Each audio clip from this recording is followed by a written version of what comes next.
Welcome to Chillin' 101. We hope this video helps. You start by making sure software and network basics are ready. Update Mac OS and Apple TV so AirPlay versions match. Mismatched firmware causes failures.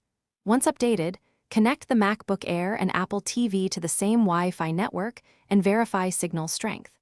Now on Apple TV, go to Settings, AirPlay, and HomeKit and turn AirPlay on.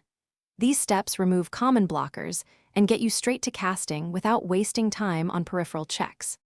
From your MacBook Air, open Control Center or click the AirPlay icon in the menu bar to find your Apple TV. Select the device and choose whether to mirror the built-in display or use the Apple TV as a separate display for full-screen apps.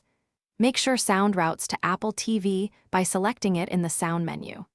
If scaling looks off, go to System Settings Displays to change resolution or arrangement. Doing this fixes mismatched aspect ratios and keeps video crisp.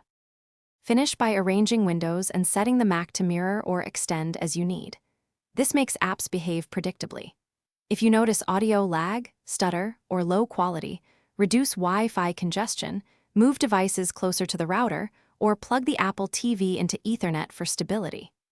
If the Apple TV does not appear, confirm both devices are on the same Apple ID when required, check Mac OS firewall for incoming connection blocks, and restart the Mac and Apple TV. This clears. Thanks for watching. Consider subscribing if we helped you.